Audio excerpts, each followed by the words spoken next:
అధికారంలోకి వచ్చిన ఏడాదిలోనే 55,000 ఉద్యోగాలు ఇచ్చిన ఘనత ఏ రాష్ట్రానికైనా ఉందా అంటూ ప్రశ్నాస్త్రాలు సంధించారు సీఎం రేవంత్ రెడ్డి. స్వరాష్ట్ర సాధనలో విద్యార్థులు ఏ లక్ష్యం కోసమైతే ప్రాణత్యాగం చేశారో ఆ లక్ష్య సాధనలో భాగంగా తొలి ఏడాదిలోని 55,000 ఉద్యోగ నియామకాలు చేపట్టామని తెలిపారు.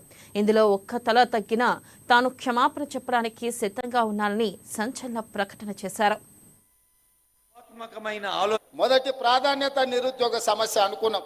అందుకే మీరు నోటిఫికేషన్లు ఇచ్చి పారిపోతే 10 సంవత్సరాల నియామకాలు చేపట్టకపోతే కోర్టుల్లో మూలుగుతున్న కేసులను అన్నిటిని పరిష్కరించి నిన్నటి గ్రూప్ 4 నియామకాలతోని మొదటి సంవత్సరంలో 55,143 ప్రభుత్వ ఉద్యోగ నియామకాలు చేపట్టి ఇంక్లూడింగ్ మీ డిపార్ట్మెంట్లో కారుణ్య నియామకాలే కాకుండా 113 మంది మీ ట్రాన్స్పోర్ట్లో ఆఫీసర్స్ నియామకంలో 97 మంది నియామక పత్రాలు మీ ట్రాన్స్పోర్ట్ కార్యాలయంకి వచ్చి నేను ఇచ్చిన వాటితో సహా ఈరోజు 55,143 ఉద్యోగాలు ఈరోజు మేము ఇచ్చినాం.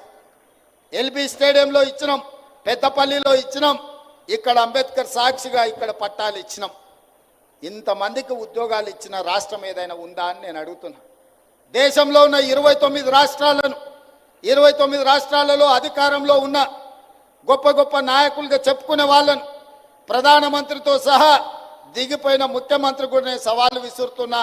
స్వతంత్రం వచ్చినప్పటి నుంచి ఏ ఒక్క సంవత్సరమైనా ఏ రాష్ట్రమైనా 55,000 ఉద్యోగాలు ఇచ్చిన చరిత్ర ఉన్నదా?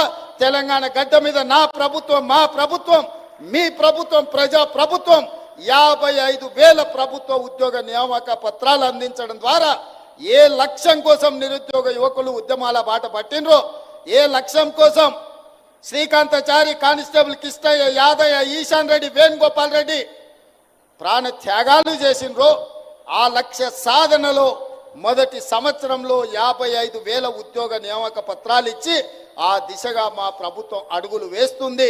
వాళ్ళ లక్ష్యం కోసం వాళ్ళు కన్న కలలను నెరవేర్చడానికి ఈరోజు మా ప్రభుత్వం నిరంతరం కృషి చేస్తుంది అని నేను ఈ వేదిక మీద నుంచి గొప్పగా నేను చెప్పదలుచుకున్నా. ప్రతి వాళ్ళను తలలు లెక్క పెడతాం.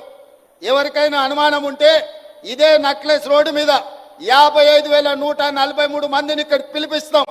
మోడీ గారు, చంద్రశేఖరరావు గారు ఇక్కడ నిలబడండి, ఒక్కొక్కరి తల పెట్టుకోండి. ఒక్క తల తగ్గినా ఇక్కడ